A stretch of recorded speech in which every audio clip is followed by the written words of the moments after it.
Thank you for including me in this, this is high, impressive conference.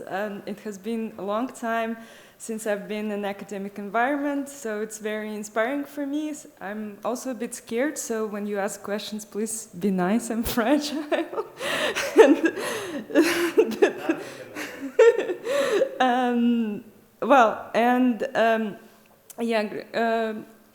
It was true that my topic is very kind of different from maybe the rest of the talks we have listened to today, and it's not like a big research. It's just something I noticed and thought that maybe you might find interesting as well. I would say it kind of belongs to a different genre. If Oksana's genre is soul, mine is, I don't know, post-humanist punk, something like this. So, yeah.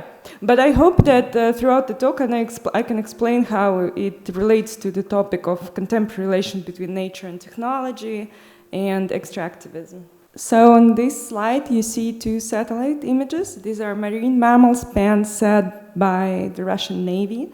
One on the right is in annexed Crimea, and the one on the left is in Syria. So the picture on the right shows Russian soldier of Kherson's delphinarium, and on the right is a beluga whale that was spotted in waters of Norway carrying a camera harness. Presumably he served in the Russian Navy before going AWOL, and he was named Hvaldimir. Hval is a whale in Norwegian, and Vladimir is, you know who. So we are witnessing an expansion of what is called the military-industrial complex. It's a branch, an extension of what is in critical animal studies called animal-industrial complex, coined by Barbara Noske. And there is some evidence of that in some other areas, not only referring to marine mammals. To me, this realization of presence of animals in contemporary warfare was surprising because I like when we talk about today's war, we often see these media pieces about the unprecedented high-tech combat with the use of drones, cyber attacks, high-precision targeting systems, and artificial intelligence. In short, it's a cyber war.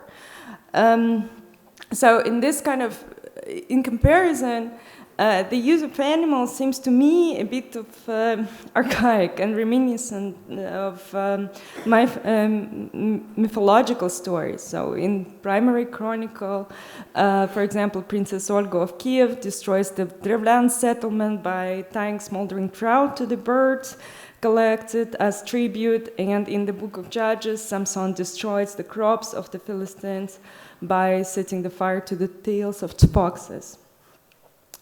Military of different countries, however, currently experiment with animals. For example, some military and police units are training birds to detect and down drones. The French Navy and the Dutch and Swiss police forces have trained golden eagles and bald eagles to do this. Switzerland, however, canceled the program recently. In fact, Peter Warren Zinger, an expert on modern warfare, notes that the return of animals to the battlefield is one of the most surprising changes in the warfare in the 21st century. So, and in this talk, I will take into account the use of animals by other states, but I will take Russia as the main case and its full-scale invasion of Ukraine. The reason is, the more I started looking into this topic after being surprised, is that I found out, what I found out is I would call an obsession of Russian propaganda surrounding the invasion, the war, and military animals reappear in different stories as a threat or as means of intelligence and warfare. So in this talk, I would like to pose two questions. Why do military animals have special significance for the Russian military and propaganda machine? And what does this fact say about the contemporary militarism and war in general. So here we see various species appear particularly frequently in statements by the Russian Ministry of Defense in the role of biological weapons, of course. So in May 2023, Lieutenant General Igor Kirillov, head of the Radiological, Chemical, Biological Defense Forces, charged Ukraine with spreading bird flu after he declared that his agency had confirmed the facts of collection and certification of strains of avian influenza virus with high epidemic potential, blah, blah, blah, blah, blah, and that can be easily transmitted to humans. And according to Kirillov, the Pentagon wanted to infect Russians through biological laboratories, the famous laboratories, using infected migratory birds. This theory was allegedly confirmed by the mass death of cranes and gulls in the Kherson region in October 2021. However, it is more likely that the poisoning of the birds was caused by the spraying of chemicals by farmers to protect their crops from rodents. Also, the Defense Ministry accuses the USA of intending to use drones with ampoules of mosquitoes to infect Russian soldiers. In addition, the propaganda media reported about the locusts that the Ukrainian US, in quotes, military would send the so-called Luhansk and Donetsk people to destroy crops. And of course, we can say that this is just like all, like a lot of bullshit. But I believe there is some, surprisingly, there is some truth to that. So not to what the Russian propaganda is saying, but in general to what happens to animals. So, and the U.S. Defense Advanced Research Project Agency, DAPRA, has indeed been experimenting with insects since 2006. The Hybrid Insect Microelectronic Systems project aims to create machine-insect interfaces by placing micromechanical systems inside insects in the early stages of metamorphosis. So you put electronic chip inside the larva of the insect, and then as it grows, you can control the muscles of the insects. What's the name of this animal? It's a bug. I don't know. No, they experiment on a bunch of different bugs, but they're different bugs, yes. So in theory, technologies to direct the mosquito or towards the Russian military are indeed being developed. However, the main functions of these systems are not infection and destruction of crops. This, of course, would be just too costly, but surveillance and detection of explosives. Rather than a reaction to the development of HIMARS in recent decades, the Russian Defense Ministry statements resemble Soviet post-war myths. Beginning in 1949, ideas of American sabotage aimed at infecting Soviet fields with Colorado potato beetle were massively disseminated in the USSR. After North Korea attacked South Korea in 1950, it was widely believed that the US forces had dropped bombs containing flies, fleas, or spiders infected with plague or meningitis. These pictures are not from Korea, they're from the GDR and the so-called war on the potato beetle, but it's basically the same thing. As anthropologists Arkhipova and Kirzyuk note, the image of powerful enemy that can control even natural phenomena is certainly frightening, but it also allows the illusion of control to be created where the possibilities of control are not very great. The unrealistic and mythologized claims about the use of animals by enemy forces, as well as very problematic and resource-intensive training of animals of any kind is very resource-intensive, and it is very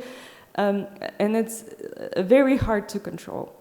I think it shows that that it indicates that military elements have like a symbolic rather than like effective strategic significance. Within Russian militarism, animals symbolize dispersion war and the invisible threat. They naturalize military actions, making them spontaneous and unpredictable. And the enemy becomes more powerful and indiscriminate, and their response requires greater cunning and cleverness, greater extractive fervor. According to Ukrainian scholar Svetlana Matviyenko, the terror environments of the present war, of the invasion, are characterized by simultaneous double targeting of Ukraine population by weapons and by information. And in Cyber War and Revolution, Svetlana and Nick Dyer-Ford emphasize that cyber war, in both its defensive and offensive aspects, may be distinct from, preliminary to, or simultaneous with other forms of hostility, including the kinetic use of weapon. As Matviyenko argues, the Russian state's description of its war as special operation is actually quite accurate. So, like in the Russian activist or oppositional circles, we often try to emphasize that it's kind of its war, it's forbidden to say that it's war in Russia, blah, blah, blah. But Matviyenko, being a Ukrainian scholar, she says, well, actually, it's kind of true that it's a special operation. Because it declares its intention to transgress the laws of war by opening space for unregulated war crimes, for creating multiple terror environments marked by extreme suppression and violence. In cyber war, the battlefield is no longer defined like a live space. It is distributed across networks that penetrate everyday life. Cyber warfare normalizes a constant state of surveillance and attack. Military animals contribute to a similar normalization where war becomes embedded in natural processes, further justifying environmental violence. Non-human animals as weapons and combatants function as, we can say that they function as autonomous vehicles. So to the military, they are very similar to drones, for example. They also appear to be models for future combat systems. In Savage Ecology, Jaros Victor Grove discusses how not just tools or environments have been weaponized, suggesting that the military use of animals like dolphins is a part of a broader experiment to weaponize life processes. Military animals exemplify Paul Virilio's endocolonization onto non-human animal body, which is increasingly becoming the site of technology itself. These bodies are programmed through training, technology, and surveillance devices to act within distributed networks of control. Military animals can be seen as biological extensions of this cybernetic warfare, representing kind of natural technology enrolled in these systems. So, as I have said, training animals means dealing with a very high unpredictability, and history knows many instances when this training couldn't account for all the factors of animal behaviors and prove dangerous. So these pictures are of the Soviet anti-tank dogs. And we can also remember the bad bomb of the US military and Atomic Kitty project, which was for intelligence by US intelligence. I believe that I have ever believed that there's a limit to this extraction and weaponizing of biological traits of an animal, a resistance within animal body, or rather a collective body of species. For example, the recent study of marine mammals' behavior emphasized the cultural aspects of their interaction with each other, how certain customs affect even the ways whales mate and eat.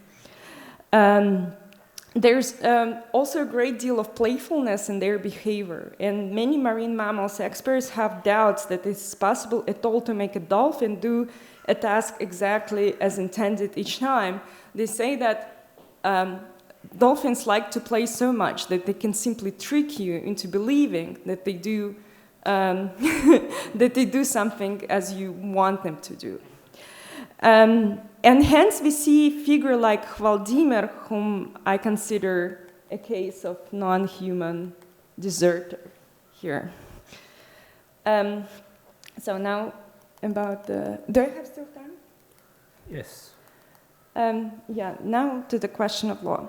So some of the experts of international... So if animal can be awarded a medal for bravery, like a soldier, it can also be captured as a soldier, and this is not like it's not fantasy, it actually happened. Taliban captured a British dog, British military dog in 2014, and they even wanted to exchange them for other human combatants. And it can become a deserter, like Vladimir, whom I have mentioned. International humanitarian law was created to minimize the suffering and hardship endured by those involved in armed conflict. But can we say that animals are part of this, of those? Despite the active participation of animals in combat alongside humans, they are still far from being accorded any legal status. Moreover, they are assigned a category of property or objects. Only one reference of fighting animals is explicit in the IHL. This is prohibited in all circumstances to use booby traps and other devices which are in any way attached or associated with animals or their carcasses. So this means that basically, you cannot hide the fact that a dog has a bomb on its body. So you cannot like hide it. But if you just take a stray dog and put a bomb on it and just send it in the direction of the enemy, this won't be a crime, according to the International Humanitarian Law. It's okay. And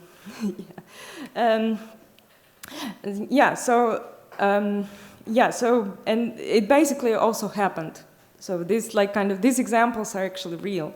So there is this violence to the manipulation of the law, but the IHL is also inherently flawed in that it is rooted in principle of humanitarianism that appears to be premised on ideals of universal value of life, but are enshrined in a strict hierarchization as the lives of civilians are offset against presumed military effectiveness. Judith Butler, discussing the value of lives under conditions of war, argues that such hierarchies lives that are not quite lives cast as destructible and ungrievable on the basis of categories such as race, nationality, gender, class, and sexuality, and I would add species to that list. Geographers have spoken lately about the granular impact of the recent wars that co-opt humanitarian discourse and strategy. New combat technology ensure that the risk of intervention is almost completely borne by civilians on the ground rather than the soldiers who are dropping the airstrikes that perpetuate the differential valuation of life. Military occupation also perpetuates this violence, even as the siege is presented as a humanitarian alternative to war. In fact, the violence is perpetuated precisely through a process of economic de-development by targeting infrastructure, but also through limiting access to land and hence livelihoods, as well as food, water, education, and healthcare, which in itself continues humanitarian violations. Ironically, the outcome is forced reliance on humanitarian aid and vulnerability in the face to the vagaries of international geopolitics. So, to sum up, as the warfare today is increasingly distributed across biological, technological, and environmental systems, it is my proposal to generate this kind of experiment, thought experiment of international non-humanitarian law. As Russia declares its intention to digress the laws of war, perhaps there is like an perhaps this continuation of one special operation after another, which transgresses the normal conduct of war, or what we considered normal before, perhaps it calls itself for this kind of new framework. And yeah, so, but this, I guess this all sounds a bit of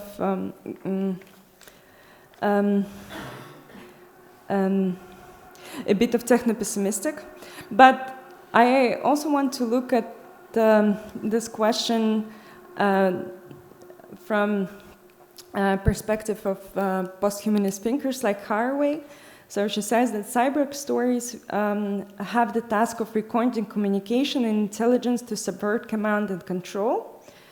And in this sense, I believe that cyber animal can be a very powerful figure. And here I would like to return to this picture of Valdimir.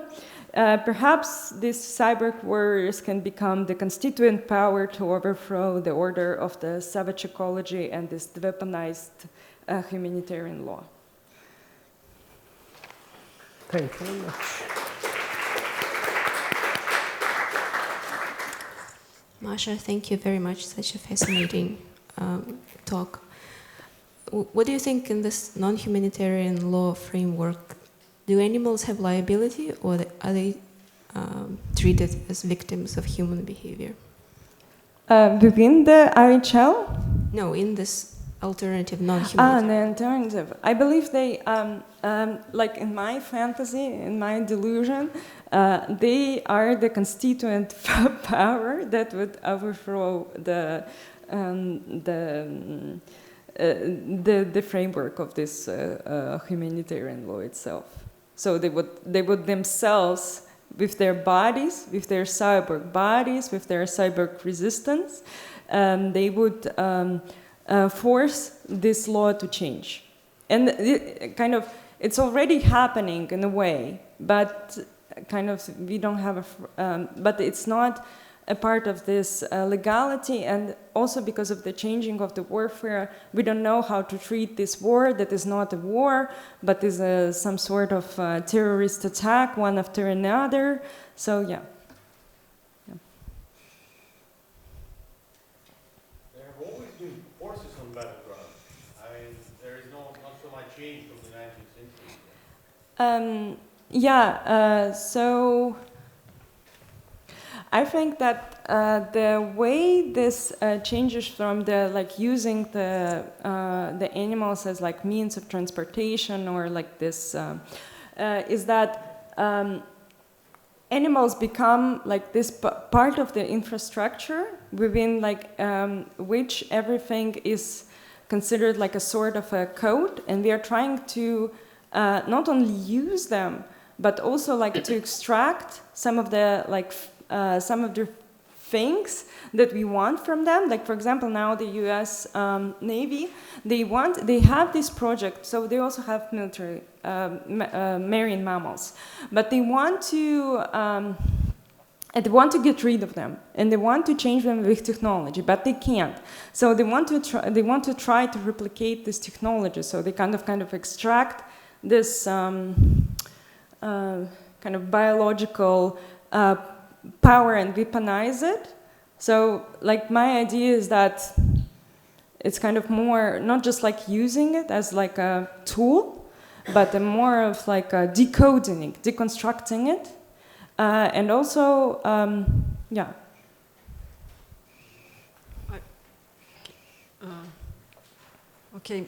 I would like to comment, maybe with this commentary, thank you for the talk, fantastic, to bring one more perspective, which somehow relates to what Artemi was talking about at the beginning of, in the first session, about a certain lack of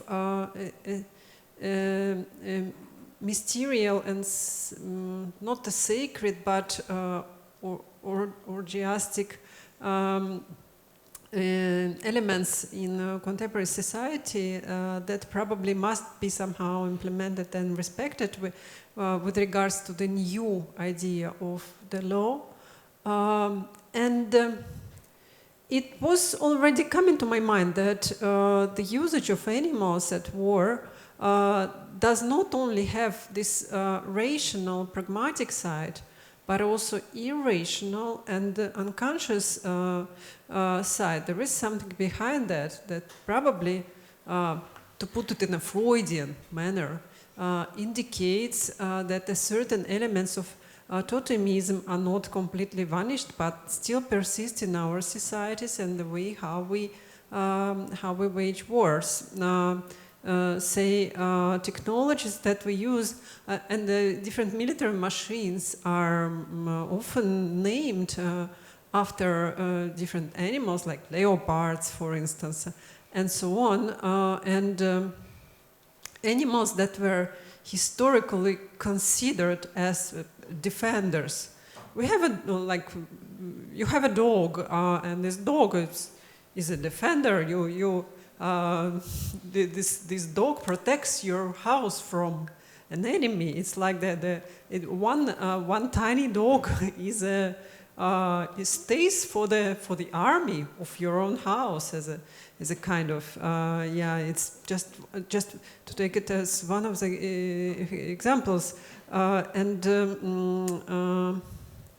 perhaps so the idea is that there is this, we fight with certain animals, like we have an army of elephants, we send whales, but we also, by this very gesture of using the animals, we might, so behind it, we might have this unconscious idea of praising those very animals as powerful, as having some superhuman capacities. They fly, etc.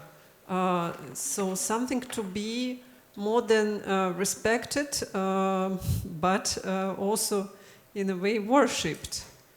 So this is like if we go into fantasies, this would be my fantasy of the new non-humanitarian law. Probably there should be a point there, an article saying that a certain totemic moment can be rebuilt with regards to these figures. Yeah, sorry if it sounds a little bit crazy. No, I think it's totally. Totally on point, and a lot of animals functions as a sort of totems, revised totems, as mascots. Yeah, so there's like an official mascot in many brigades or in many kind of branches of the army or navy.